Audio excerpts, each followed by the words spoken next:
As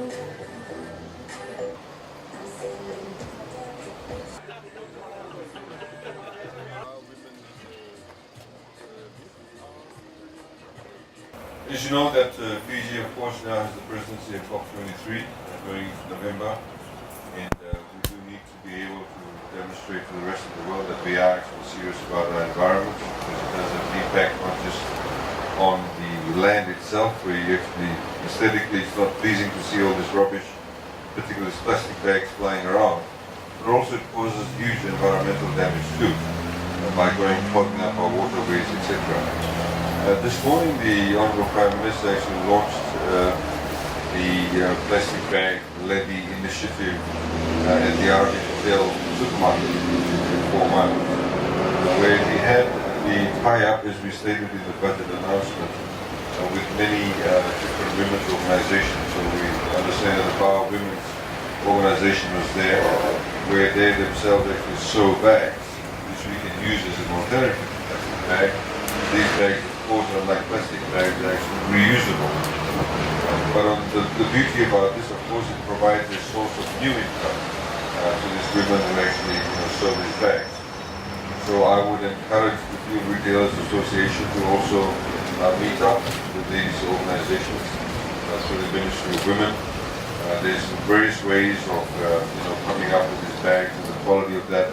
We're also working with the Ministry of Industry and Trade to get these bags to be certified to be at least Fijian sewn. So it gives that new sort of edge to it, provides a new incentive. Generally, people tend to get incentivized by monetary enticements.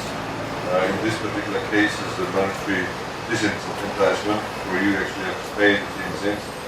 But of course, if you have family members or people who know will benefit from the initiative, more of a buy-in of that.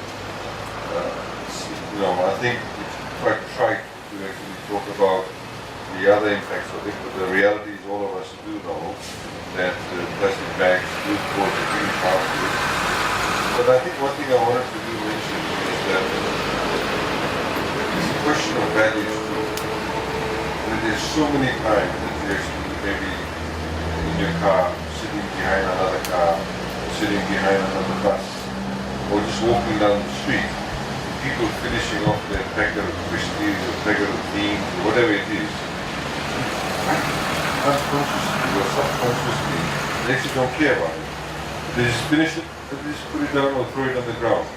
So many times you sit behind buses, people eat something, just throw it out of the bus. Whether it's a bottle or whether it's actually, a wrapper. So it's incumbent upon all of us to inculcate that sense of awareness in people's minds that actually it is the wrong thing to do. As I said, it does not cost anything to actually be clean. So if your child has finished a packet of Christmas and they're in the car, yes, you don't want the car to be dirty, it doesn't mean you dirty the road. You simply keep it in the car as soon as you get home to the rubbish bin. That's what we also say. So I think we need to be aware of these sorts of issues, but I'd like to thank the Fuel Retailers Association for this, and I think this is great. What you have done, the type of awareness is very, very important. And I think you have a lot of buy-in by the young people too, and so there may also be some of the worst offenders. So I think we need to be able to get this culture across to all status of our society. Of course, Burger is here. Numbers, they'll collect it.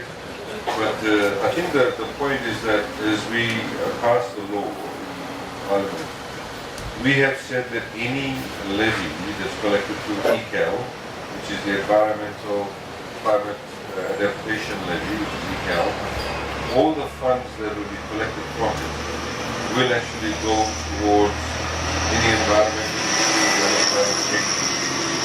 By law now, we are required to actually publish and make known exactly how much or where every single cent collected through ECAL, where it has been spent. So we want to put it up at supermarkets, at airports, wherever it is.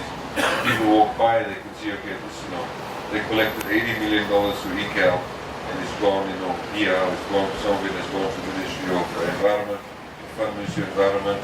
It has gone to fund a particular removal of a village to a higher ground because of encroaching waters. It has want to build a seawall, whatever the case may be. So you know exactly how that money is spent. We anticipate through the ECAL levy, plastic bags have actually got a very little contribution towards this in terms of revenue generation. But we expect ECAL to collect at least about $90 million in this coming financial year. And as you know, that ECAL is now, of course, applicable when you stay at a hotel or when you take a rental car, etc. There's also a requirement in the law too that all these taxes need to be clearly set out separately in the bill. So it is very, very important for people to understand. So you know, when you have a tourist that comes in and when they pay ECAL, you know, they feel actually good about it, that they're actually contributing towards the environment and the protection of our islands that is very much in the climate change.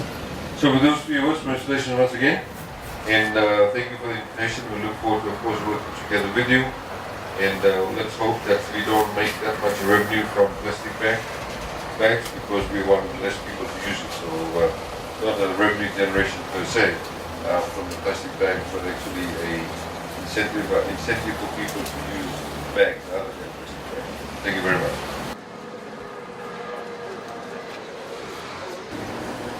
So I'll stand here and watch who buys the plastic bag.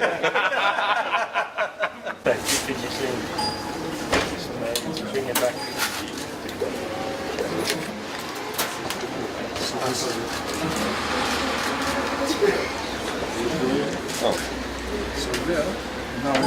Oh, plastic delivery.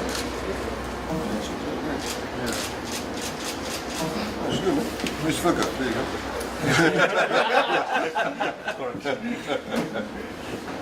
Interest by other retailers to publicize it a lot more.